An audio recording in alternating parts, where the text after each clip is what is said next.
The Hatsune Miku Project Diva series has been running since 2009, with the first entry being released for the PlayStation Portable. There have been a number of releases since then, both mainline and spin-off, and February this year saw Hatsune Miku Project Diva Mega 39's release in Japan to celebrate the series' 10th anniversary. That game now reaches Western shores under the revised name of Project Diva Mega Mix. But does it hit all the right notes? Well, I'm Glen for SwitchUp, thank you to Sega for the review code, and now let's find out.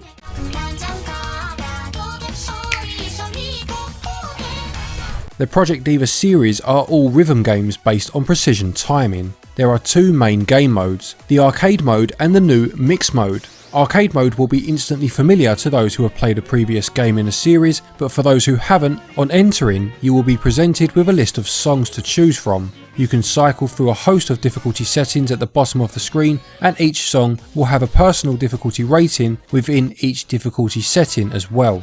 As well as sorting by difficulty, you can also arrange songs by artist, song name or score. When choosing a song, you can select to practice or go straight into trying for real, or you can just listen to the track and watch the video should you wish. In terms of the rhythm mechanics, you will be presented with the button prompts, shown in grey, as they move onto the screen. As well as this, a coloured version of the corresponding button will fly onto the screen from any direction, and once the coloured version lays over its grey counterpart, this is your cue to press that button. The more accurate you are in pressing the button in time, the better grading you will get for that press. And of course, the better the rating, the more points are added to your score. Things get more complicated though, as the time between button presses starts to reduce significantly, plus you will need to press multiple buttons at the same time or use the sticks to move left or right. Sometimes you will be prompted to hold a button down for a score bonus. The longer you hold it down before the next button press is necessary, the higher the bonus, but you run the risk, of course, of missing the next press. I've played a few rhythm games over the years, the theatre rhythm games on the 3DS being some of my favourites. But I had never played this series, or many that I recall, where the button prompts fly in from all angles as they do in this one, and it took me a long time to acclimatise to this style. Busy backgrounds, or the way they overlapped as things intensified, led to some prompts being unseen, at least until my brain began to absorb all of the information. For this reason, it was initially difficult to get good scores, even on easy mode, or even complete a song on normal mode. However, I really liked this challenge and would replay songs just to try and get slight improvements on my score. You have a health bar located at the top of the screen, and this will deplete whenever you miss a prompt. Should it empty, then you will fail that stage. However, you can disable the health bar in the options for each song. As well as failing due to losing your health, you can also fail a stage by not getting the requisite percentage score to pass. The percentage needed to pass each song increases as you up the difficulty. Then there is the mix mode, which is new to this Switch entry. This sees you using the motion capabilities of the Switch's Joy-Cons as opposed to the usual button presses. You basically move the cursor by turning the Joy-Cons, needing to match your cursor as it moves across the bottom of the screen with the descending bars. Blue bars use your left Joy-Con cursor and pink use the right. When lined up, you press or hold down ZR depending on what the prompt says, thus receiving a score for each of these that you do correctly as you normally would with your button presses. Now I'll be honest, I did have a few issues with this mode. I'm not going to put the blame solely at the game, as I feel the Joy-Cons are not particularly reliable at the best of times, but I will recount my experiences for you to take as you will. Firstly, you have to hold the Joy-Cons in an upright position and tilt your wrists. Now I didn't find this particularly comfortable and wouldn't have been able to play this mode for any sustained period of time due to this. The movement of the cursor was also incredibly sensitive and quite temperamental at times, although like I said, this could possibly be down to the Joy-Cons as well, to be fair.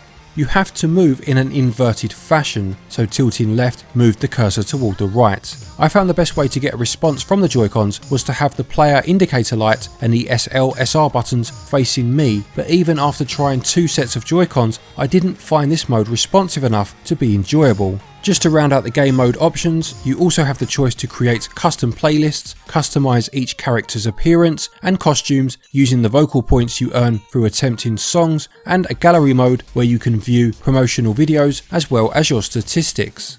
Gameplay is entertaining and most certainly challenging, with the original arcade mode outshining the new mix mode for me at least, and scores 17 out of 20.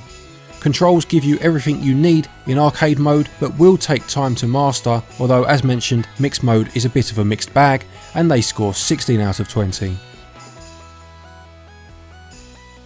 In terms of the visuals, the art style leans very heavily towards anime, but the characters almost have a cel-shaded look to them, which I believe is a first for the series. This style suits the game very well, and you get the impression that due to this style, the look of this game will grow to feel timeless as the years go by. Everything is chock full of colour, and the music videos are certainly varied, to the point of inducing sensory overload at times. I did occasionally find it difficult to distinguish the button commands flying in against the backgrounds, as I mentioned earlier, which led to a few missed notes at first, but it wasn't a major issue, all being told.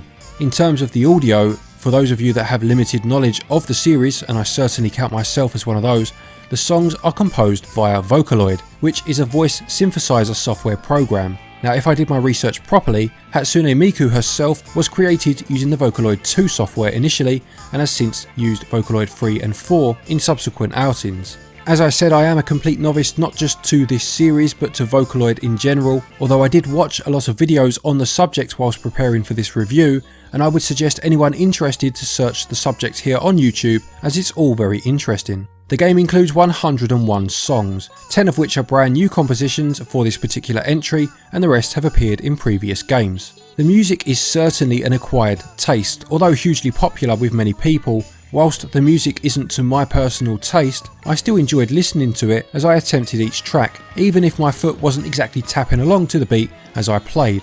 Sega have taken the wise decision to include a demo for this game on the eShop, so you can not only try out the gameplay, but also see if the music is to your liking before committing to the purchase. For someone who's not played any of the games before, 101 songs is absolutely fine, more than enough in fact. However, only 10 of them being new songs may be an issue for those who have played before and were hoping for new challenges. It is a celebration of the series though, so the use of older songs does make sense.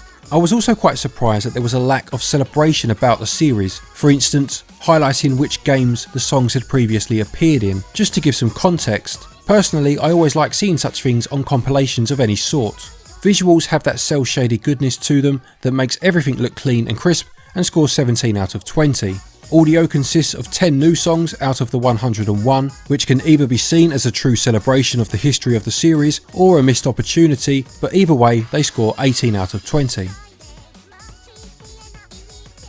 Hatsune Miku Project Diva Megamix costs £34.99, €39.99, $39.39 or $59 Australian dollars 95. Value is quite a difficult one to gauge for this game. On the one hand, with over 100 songs, each with a few difficulty settings to attempt and rankings to strive to achieve, you could conceivably be playing for a very long time. If you are a fan of Vocaloid or just interested to try it, those 101 songs will take you a good while to listen to, and for this reason represent good value for money. If you have played previous games, then 101 songs becomes 10 new ones, and this may be a sticking point for some people. I suppose it just comes down to whether the new mix mode is enough of an incentive to play through the songs again. There is no news of a Western physical release, although it did get one in Japan, and this may deter some people as it is quite a high price point for a digital game. Additionally, there is a bundle available on the eShop at about £10 to £15 more, but it includes 6 DLC packs as well.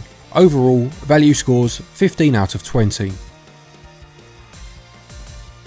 To conclude, Hatsune Miku Project Diva Megamix is a fun, enjoyable and incredibly challenging game. The Vocaloid style is certainly an acquired taste, although as mentioned, Sega have included a demo on the shop to help those curious about the series make more of an informed decision, but the fact that the music wasn't to my taste, yet I still enjoyed the game, says a lot about the quality of the package as a whole, and I could appreciate it for the spectacle that it was, whilst also finding it a decent challenge. Some may be disappointed with so few new songs, plus the mix mode didn't really do it for me, but this is a great deal of fun if the music is to your tastes.